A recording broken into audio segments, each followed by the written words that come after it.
Genocide of Hindus and Sikhs in Pakistan-occupied Kashmir, a first-person account of atrocities and haunting aftermath. The 1947 partition and the tragedy of Jammu and Kashmir, a personal reflection. The year 1947 marked a watershed moment in the history of the Indian subcontinent as British colonial rule came to an end. Before their departure, the British orchestrated the partition of India, resulting in the creation of the independent Islamic State of Pakistan carved out from the erstwhile unified territory. This momentous transition also involved the integration of 525 princely states, each governed autonomously by their own rulers, into the newly formed nations of India and Pakistan. Among these princely states, Jammu and Kashmir presented a uniquely complex challenge due to its ethnically and religiously diverse population. Maharaja Hari Singh, the Hindu ruler of Jammu and Kashmir, sought to preserve the state's autonomy by signing standstill agreements with both India and Pakistan, aiming to maintain a delicate balance of independence amid escalating tensions. However, Pakistan, invoking the region's Muslim majority as justification, aggressively pursued the annexation of Jammu and Kashmir. In October 1947, the Pakistani army, aided by tribal militias primarily comprised of Pathan fighters, launched a brutal invasion. This offensive resulted in widespread atrocities and the tragic loss of approximately 100,000 Hindu and Sikh lives. Despite the formal accession of Jammu and Kashmir to India on October 26, 1947, Pakistan had already captured significant territory. Strategic control of key entry and exit points by Pakistani forces intensified the crisis. Furthermore, the defection of Muslim soldiers and officers from the Jammu and Kashmir forces severely undermined the region's defensive capabilities.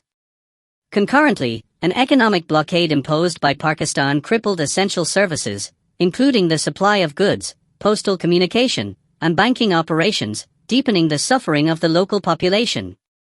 Against these overwhelming odds, the Indian Army managed to halt the advance of the invading forces and gradually reclaim lost territory. Yet, unfortunate political missteps, particularly under the leadership of India's first Prime Minister, Jawaharlal Nehru, resulted in the inadvertent cession of nearly one-fifth of Jammu and Kashmir's territory to Pakistan without resistance.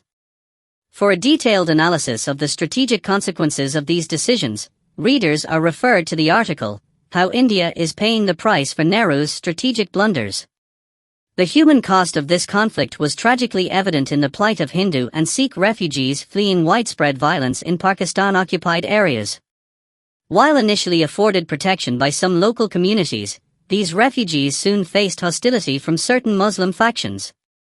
One of the most horrific episodes occurred in Mirpur around November 25, 1947, where an estimated 20,000 Hindus and Sikhs were massacred, leaving a deep scar on the collective memory of the region. This grim chapter of 1947 remains a poignant reminder of the profound human cost incurred amidst the political upheaval and territorial disputes. It is against this backdrop of turmoil and tragedy that my own personal story begins. Chapter 1, The Forgotten Genocide of 1947, a survivor's story from Pakistan-occupied Kashmir. The year 1947 stands as one of the most consequential and tragic moments in the history of the Indian subcontinent. As British colonial rule came to an end, the subcontinent was partitioned, leading to the birth of two independent nations, India and Pakistan. Yet, this political upheaval unleashed unprecedented violence, displacement, and suffering, none more haunting than the ethnic cleansing that unfolded in Pakistan-occupied Kashmir, POK. I am one of the few remaining survivors of that largely forgotten tragedy. From 1947 to 1948, I was held captive in Ali Beg prison in POK. At that time, approximately 150,000 Hindus and Sikhs lived in the region, coexisting among a Muslim population nearing 1 million. The invasion by Pathan tribal militias alongside the Pakistani army in October and November of 1947 marked the beginning of a brutal campaign of violence aimed at eradicating the Hindu and Sikh communities. The atrocities were systematic and merciless. Entire villages were burned, men and boys were massacred, and women, including members of my own family, were abducted. This genocide was particularly savage in Mirpur, where on November 25, 1947, nearly 25,000 Hindus and Sikhs were slaughtered, leaving the town's once thriving communities virtually extinct. The forced march to Ali Beg. The memories of that dark period remain etched painfully in my mind. I recall vividly the forced march on foot toward Ali Beg prison. The caravan of captives, mostly men and young boys, was a tragic procession of suffering and despair. The aftermath of the assault by Pathan tribesmen and Pakistani soldiers was grotesquely evident. Blood seeped from countless wounds, heads bore gruesome injuries, wrists, bound tightly with ropes, had raw and peeling skin, lifeless bodies swayed with broken necks, feet were lacerated and bruised from the relentless march. Faces reflected scars of torture, lips cracked and parched, silently pleading for water or mercy. The air was thick with sorrow and dread. Arriving at Ali Beg prison offered no relief. The cells were dilapidated, broken windows let the frigid Himalayan winds slash through their confines, chilling both body and spirit. Inside, hundreds of prisoners, mostly young men, endured inhuman conditions. Torture, starvation, and fear were constant companions. Death might have been a welcome release, yet those around me had become numb to pain, numb to hope. Mirpur, a lost paradise. Even in the darkest hours, my mind escaped to Mirpur, my home before the nightmare. Every night, as I lay amidst despair, I prayed for death to end my torment. Yet, despite the relentless suffering, I was spared. The memories of Mirpur, however, remained vivid and constant. Mirpur was a place of peace and prosperity, nestled amidst the stunning Himalayan foothills.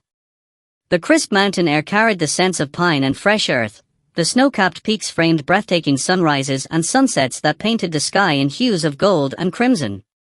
Life there was marked by a gentle stillness, both in the natural landscape and among its people. During the reign of Maharaja Hari Singh, the last sovereign ruler of Jammu and Kashmir, Mirpur was a land where diverse communities lived with mutual respect and shared traditions. My maternal family was among the town's more affluent households. My maternal grandfather served as a tax collector under the Maharaja's administration and owned a spacious, two-story home with 6 bedrooms.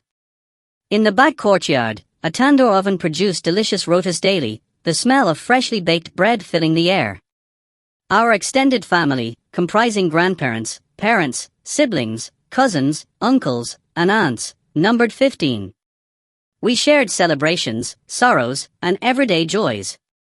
Education was valued. Mirpur hosted several educational institutions including a high school, a college, and a girls' middle school. I attended school there until the 5th grade. Initially, I lived with my paternal family but later moved closer to school, residing with my maternal grandparents. A tapestry of faith and culture. Mirpur's cultural landscape was vibrant and pluralistic. The ringing of temple bells during Hindu Aarti ceremonies punctuated the daily rhythm of life. The community gathered for joyous festivals. Eid brought together Muslims in celebration, while Dussehra marked Hindu triumph. The streets would fill with colorful processions and tableaus during Krishna Janmashtami, Muharram, and Guru Purab, reflecting the rich spiritual tapestry of our society. Their harmony, however, was fragile, a veneer soon shattered by the horrors that unfolded in late 1947. The human cost of political upheaval. The political ambitions and communal animosities that led to the partition were played out most tragically on the ground in places like Mirpur. The invasion and subsequent ethnic cleansing uprooted centuries-old communities, shattering lives and histories in an instant. The human toll was staggering. Among those who fled the violence were tens of thousands of Hindu and Sikh refugees, men, women, and children traumatized beyond measure. Some found refuge and protection among sympathetic locals, but many faced hostility, mistrust, and further violence. The massacre in Mirpur alone accounted for approximately 25,000 deaths, a wound that continues to bleed in the collective memory of those who survived. Bearing witness. This chapter of history, filled with brutal atrocities and untold suffering, remains largely neglected by mainstream narratives. Yet, it is crucial that we bear witness to these forgotten atrocities. They are not mere footnotes in history but urgent reminders of the consequences of political ambition unchecked by humanity. Through my story and those of others like me, I seek to restore the memory of those lost and honor the resilience of survivors who continue to carry the scars of 1947. The ethnic cleansing of Hindus and Sikhs in Pakistan-occupied Kashmir must be remembered, understood, and acknowledged as a pivotal chapter in the tragic history of the subcontinent's partition. The air was thick with the nauseating odor of blood and flesh, and the walls echoed with the anguished screams and cries of the prisoners who found themselves imprisoned in the name of Allah, God, being punished for not being one of them. Back to the grim reality. Yet, this idyllic memory was shattered the moment one opened their eyes to the harsh reality beyond the prison bars and beneath the foul-smelling, tattered blankets.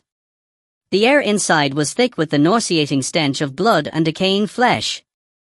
The walls reverberated with the anguished screams and desperate cries of prisoners, men, women, and children incarcerated under the pretext of divine justice, punished for their faith and identity. Near the upper Jhelum Canal, it is estimated that between 15 and 20 young Hindu and Sikh men were executed daily. Some awaited their inevitable fate with resigned silence, others clung to hope, fervently praying for divine intervention. While the elderly and children were occasionally spared from the brutality of swords and gunfire, the women were subjected to horrors far worse than death. Reflecting on those dark days, where death was an omnipresent reality, still sends chills down my spine. The overwhelming helplessness I felt during that time is indelibly etched in my memory. There was nothing I could do to alter my fate, or that of others. It remains incomprehensible that a city with a Hindu majority could be subjected to such merciless invasion, as if the angel of death had descended upon it. How did it all unfold? Amidst this turmoil, Maharaja Hari Singh, the ruler of Jammu and Kashmir, struggled with the monumental responsibility of making decisions to safeguard his people. Despite the escalating chaos, life for many appeared to continue with a semblance of normalcy. Schools and colleges remained open, daily commerce persisted, and communities engaged in their routines, creating a stark contrast to the grim reality festering beneath the surface. In October 1947, Pathan tribal militias, supported and armed by the Pakistani military, launched a full-scale invasion of Jammu and Kashmir. By November 25, 1947, the city of Mirpur was under siege, transformed into a battleground with relentless, around-the-clock gunfire. Starvation and fear eroded the goodwill that once existed between communities. Desperate Hindu refugees fleeing violence in Gujarat and Jhelum sought sanctuary within the walls of Arya Samaj temples and other sacred buildings in Mirpur, surviving on meager food donations. On that fateful day, November 25, 1947, Pathan forces, backed by the Pakistani army, secured a devastating victory, overpowering the Jammu and Kashmir army. Of the approximately 25,000 Hindus and Sikhs residing in Mirpur, nearly 2,500 perished in infernos ignited by Pakistani artillery fire during the battle's aftermath. Another 2,500 managed to escape alongside the retreating forces of the Jammu and Kashmir army. The city, engulfed in shelling and crossfire, was consumed by fire and chaos. Homes were reduced to smoldering ruins, streets shrouded in smoke, and bloodshed spread indiscriminately, a scene of horror etched into the memories of survivors. My paternal grandparents' home was among those destroyed in the flames, with both grandparents and a paternal uncle tragically losing their lives. Many disabled individuals sought refuge in an old judicial building, where my mother, unable to walk, found herself amid a crowd of 1,000 displaced persons. At the tender age of 10, I was forced to leave my mother behind in this alien and anxiety-ridden environment. As we parted, she embraced and kissed me, her heart heavy with sorrow, tears streaming down her face, and prayers whispered fervently for my safety. She held onto the fragile hope that we would be reunited someday. Anticipating the horrors that lay ahead, a significant number of women opted for mass suicide rather than endure the indignity they witnessed inflicted upon others. Ali Beg Jail. Our caravan, consisting of thousands of refugees fleeing widespread devastation, embarked on a perilous journey toward Jammu in search of safety. However, tragedy struck along their way as Pathan militias and the Pakistani army ambushed us, resulting in numerous casualties amid the chaos and darkness of relentless gunfire. By dawn, approximately 20,000 surviving Hindus and Sikhs were forced to continue their march toward Ali Beg prison. This harrowing trek claimed the lives of nearly half the prisoners. More than 5,000 young girls and women, including my 2 maternal aunts and several distant cousins, were brutally abducted. Only about 5,000 of us arrived at Ali Beg prison alive, only to face further dehumanization and torment. I witnessed the gruesome mutilation and execution of Hindu and Sikh men, including some of my uncles, subjected to brutal violence by swords or gunfire.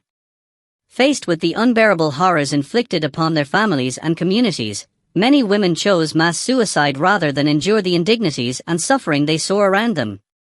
The journey to Ali Beg spanned 3 agonizing days, each marked by inhumane conditions, yet the true depths of our ordeal were only beginning. Ali Beg prison, once a revered Sikh Gurudwara, now stood in dilapidated ruin. The main structure featured a large central dome flanked by smaller domes, and the biting winter winds pierced the cold, barren halls.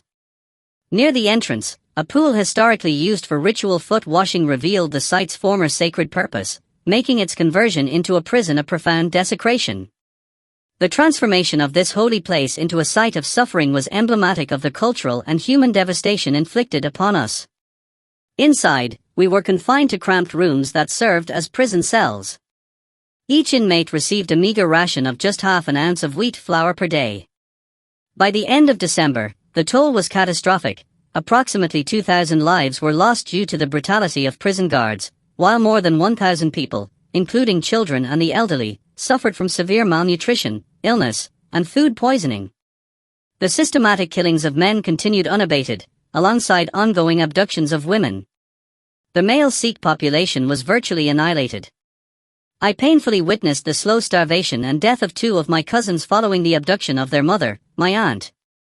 The atrocities showed no sign of abating, and the prospect of survival grew increasingly bleak. In January 1948, the arrival of the International Committee of the Red Cross, ICRC, at Ali Beg prison marked a turning point. Their presence disrupted the grim celebrations of Pathan and Pakistani forces, halting the executions and abuses. The Red Cross immediately initiated efforts to rescue and evacuate prisoners from the camp. By April 1948, those held captive at Ali Beg were transported to India, crossing the Wagah border and eventually reaching a refugee camp in Kurukshetra via train. Out of the thousands who endured this ordeal, only about 1,600, primarily children, widows, and the elderly, survived. Among those rescued were my brother, Ramesh, and myself. Reflecting on this harrowing chapter, I often thought of my father, who had passed away when I was only 3 years old. Though I missed him deeply, I found a bittersweet solace in the fact that he was spared from witnessing or enduring the horrors that unfolded at Ali Beg, for the pain of seeing such suffering firsthand would have been unbearable. Random killings of men continued, and the abduction of women persisted. The male Sikh population was virtually wiped out. I had to witness the slow demise of my 2 cousins due to starvation after my aunt was abducted. Mirpur of my dreams is gone forever. In 2006, one of my maternal uncles, then 80 years old, returned to visit Mirpur. What he witnessed, and later recounted, was profoundly heartbreaking. The Mirpur of our childhood memories no longer existed. The land had been submerged under the waters of the Manglar Dam, now recognized as the 7th largest dam in the world. In its place, a new Mirpur had risen, marked by modern infrastructure and a different population, becoming the largest city in Pakistan-occupied Kashmir, Poke. Though a few other Hindu survivors of the Exodus had visited the new Mirpur, none had ventured to the remains of the Ali Beg Gurudwara. Years later, after the publication of my book, I learned that a descendant of a Kashmiri Sikh, residing in Singapore, had made the solemn journey to Ali Beg. He recorded a video of the ruined Gurudwara, accompanied by a soul-stirring song from a Pakistani singer. Watching it was a deeply emotional experience, a haunting echo of a sacred space turned prison, now reduced to ruins, yet still echoing with stories of both sanctity and suffering. Can we just get along? Having witnessed death and endured unspeakable trauma, I speak today not with bitterness, but with hope. I believe that the youth of India and Pakistan must free themselves from the chains of inherited hatred. The tragedies of our past should not be burdens we pass on to our children. Our forefathers, whose lives were uprooted or extinguished in the violence of partition, would not wish their pain to define the future. The places they called home are now unrecognizable, and surely, they would want peace to prevail where once there was only loss. As neighbors, India and Pakistan must embrace the shared values of compassion, hospitality, and mutual respect, principles embedded in the very fabric of our cultures and religions. The path forward is not through the continuation of animosity but through reconciliation. A heartening step was taken on November 18, 2021, when the Kartarpur corridor was opened, linking two historic Sikh gurudwaras across the India-Pakistan border. This act of goodwill raises a simple yet powerful question. If we can open a corridor for pilgrims, can we not open a path for peace? Why can't India and Pakistan address the unresolved Kashmir conflict and relieve their people from the suffering that began in 1947? This is a call, not for forgetfulness, but for forgiveness. Not to erase the past, but to build a future free from its painful repetition. Postscript: recently, we came across a short yet powerful video by Mr. Amardeep Singh, a resident of Singapore, dated May 20, 2020. In the video, Mr. Singh visits the Ali Beg site, the Sikh Gurudwara that was tragically converted into a prison during the 1947 invasion. With reverence and sorrow, he reflects on the desecration of a sacred space, turned into a site of torture and death. His video serves as both a tribute and a testimony, reminding us that while buildings may fall, the memories they hold, and the truths they bear, remain. Epilogue: From Ashes, a Plea for Peace. Mirpur, the city of my childhood dreams, is gone. Submerged underwater, erased from maps, and reshaped by time, it survives now only in fading memories and broken hearts. Yet what was lost in stone and soil still lives in spirit, in the pain of survivors, in the silence of those who never returned, and in the hope of those who dare to remember. To those who read this and wonder why such stories still matter, I say this: because memory is resistance. Because silence is complicity. Because justice begins with truth. I write not to fuel vengeance, but to plead for vision. Not to reopen wounds, but to ensure they heal cleanly, with acknowledgement, not denial. If we, the generation that saw humanity collapse, can still believe in peace, surely the generations that follow can build it. Let Mirpur not be remembered only for what it became, a place of ruin, betrayal, and death, but also for what it once was, a city of coexistence, of community, of ordinary lives before the storm. And let Ali Beg stand, its ruins not just as a testament to cruelty, but as a warning carved into history: never again. If there is one final prayer I can offer, let it be this. May the tears of the past water the roots of a better future. May the children of Mirpur, on both sides of the border, inherit peace instead of pain. And may the land that once knew fire and blood, one day know only flowers, and laughter, and light.